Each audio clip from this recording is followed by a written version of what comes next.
काल काँग्रेसचे काही नगरसेवक गटनोंदणीसाठी गेले होते. नेमकं एंड प्रोसिजर काय झाली नेमकं विभागीय आयुक्त कार्यालयात?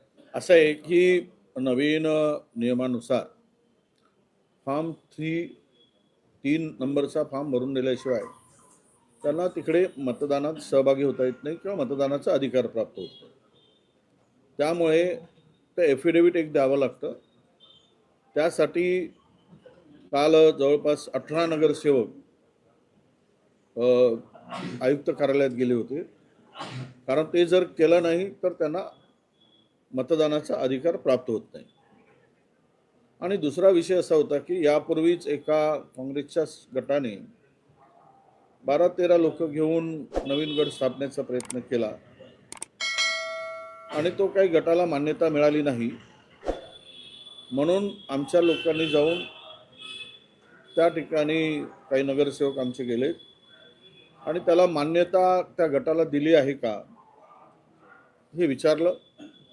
दिली नसेल तर आमचा संख्या जास्त आहे त्यामुळे या गटाला मान्यता द्यावी अशा प्रकारची मागणी केली.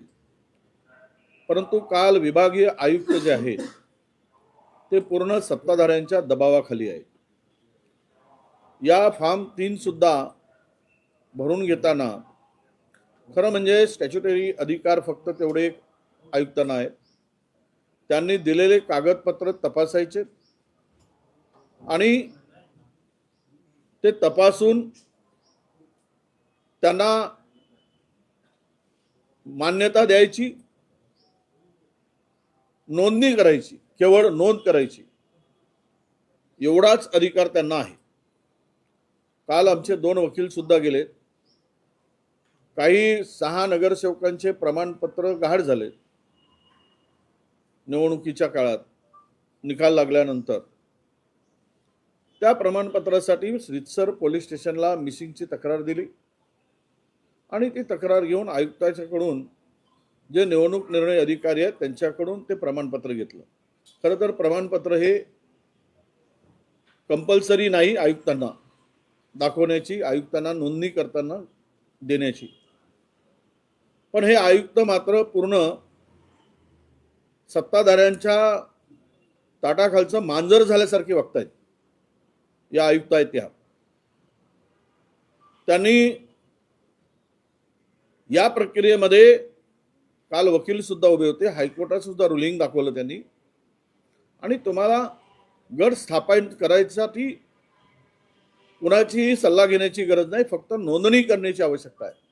माणसं प्रत्यक्ष ते आहेत का नाही आणि प्रमाणपत्राची सुद्धा गरज नाही. कारण गॅजेट प्रसिद्ध झाल्यानंतर गॅजेटमध्ये असलेलं नाव आणि ID प्रूफ आणि प्रत्यक्ष व्यक्ती एवढंच तपासून इन कॅमेरा त्यांना नोंद करून घ्यायची आहे.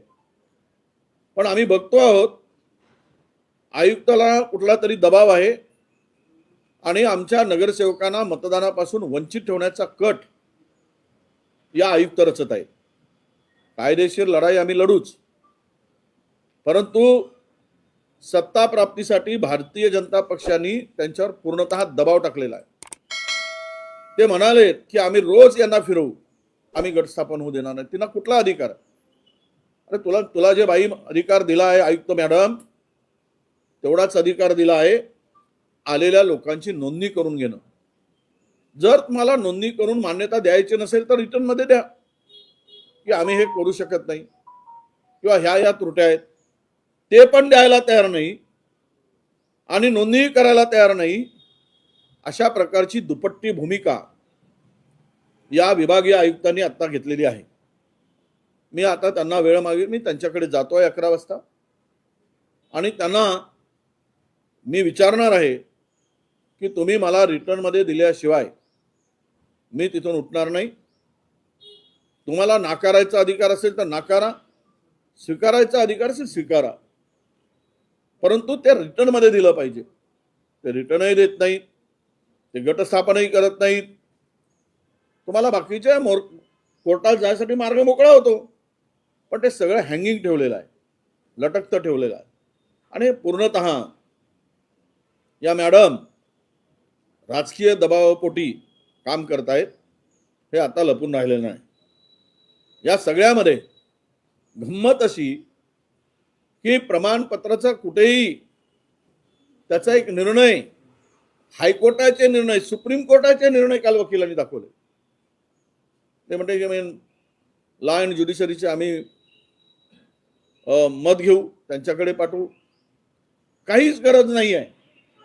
यांना केवळ स्टॅच्युटरी अधिकार आहेत नोंदणी करून घेण्याचा. त्या पलीकडे आयुक्तांना कुठलाही अधिकार नाही. आणि नोंदणी करून ती यादी तिकडे चंद्रपूर महानगरपालिकाच्या आयुक्ताकडे पाठवायचं आहे निवडणूक प्रक्रियेमध्ये सहभाग करण्यासाठी. गटाची नोंदणी करायची आहे हा वेगळा विषय.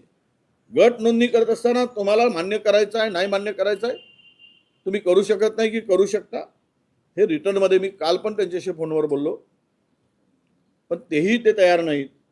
म्हणजे आम्हाला कोर्टात जाण्यासाठी अडवण्याचं काम सुद्धा करतायत. आणि स्वतःही मॅडम, या आयुक्त मॅडम निर्णय घेत नाहीत. हे पूर्णतः कायद्याच्या विरुद्ध आहे.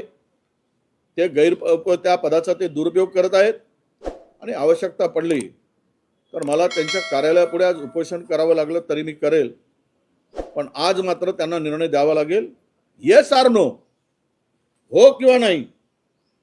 पण असं जे फिरवणं सुरू आहे आणि असं कुठेही नाही, प्रोव्हिजन नाही, कायदा नाही, कानून नाही, कुठला नियम नाही, हे सर्व आम्ही त्यांना दाखवलं आहे. जी माहिती मिळते त्या माहितीनुसार विभागीय आयुक्तांनी नगर विकास खात्याकडे या सगळ्या प्रकरणात काय करायचा याचा सल्ला मागितल्याची देखील माहिती समोर येते. नगर विकास खात्याचा संबंधच येत नाही, हेच आम्ही त्यांना सांगतो. अरे तुम्हाला नाकारण्याचा आणि स्वीकारण्याचा एवढा अधिकार आहे. गट करायचा, मान्यता द्यायची तर देऊ नका, आम्ही कोर्टात जाऊ. परंतु विभागीय आयुक्ताकडे जाईल, महिनाभर त्यांच्याकडे ते पेंडिंग राहील, तोपर्यंत सत्ताधारी आपलं काम करून मोकळे होतील. हे कट कारस्थान विभागीय आयुक्त रचत आहे. हे षडयंत्र असतं विभागीय आयुक्त. त्यामध्ये कुठल्याही अशा प्रकारचे काही गरज नाही की नगर विकासकडे पाठवायची किंवा लॉ अँड ज्युडिशरीकडे मत घ्यायची. तो यांना अधिकार आहे. यांना केवळ अधिकार काय आहे, आलेल्या माणसांची तुमच्या गॅजेट प्रसिद्ध झाला आहे, त्याच्यामध्ये नाव आहे, ID प्रूफ पहा, नाव पहा, तो नमुना 3 भरून दिलेला एफिडेव्हिट घ्या, नोंदणी करा. एवढाच अधिकार फक्त आयुक्तांना. आधी धानोरकर येत्या गटाने जे पत्र दिलं होतं त्यानंतर दुसरा तुमच्या नगरसेवकांचं कालचं पत्र, असे 2 गट होणार असं काही कन्फ्युजन आहे प्रशासकीय पातळीवर. आणि त्यांना काय कन्फ्युजन करायचं आहे, त्याला काय, त्याचा काय संबंध आलाय? त्यांनी दिलंय, द्यायचं की नाही द्यायचं, नकार द्यायचं नकार देत, लटकून ठेवायची काय गरज आहे? हे कोणाच्या इशाऱ्यावर करतायत? उद्या कोऑप मेंबर आहे, गटमाला मान्यता मिळाली नाही म्हणजे भाजपचे सगळे कोऑप मेंबर करणारे काय? उद्या आमच्या लोकांना मतदानापासून वंचित ठेवण्याचं काम चालू केलेलं आहे. काल आम्ही पाहिलं की प्रमाणपत्राचा सर्टिफिकेट जे हरवलेत त्या संदर्भात आम्ही आयुक्ताकडून सर्टिफाईड कॉपी घेतली.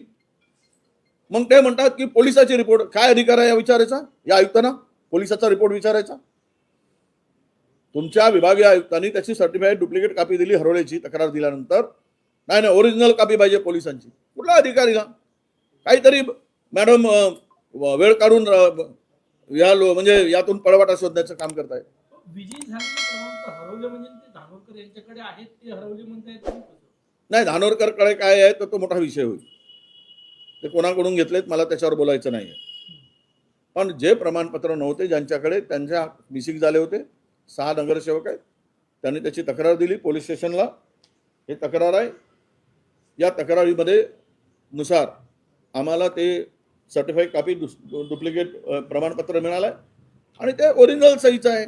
विषय संपला. त्यांना सुद्धा नोंदणी करताना 6 नगरसेवक कसे मतदानापासून वंचित राहील ही विभागीय आयुक्त षडयंत्र रचत आहे आणि सत्ताधाऱ्यांच्या भरोशावर हे काम सुरू आहे मॅडमचं.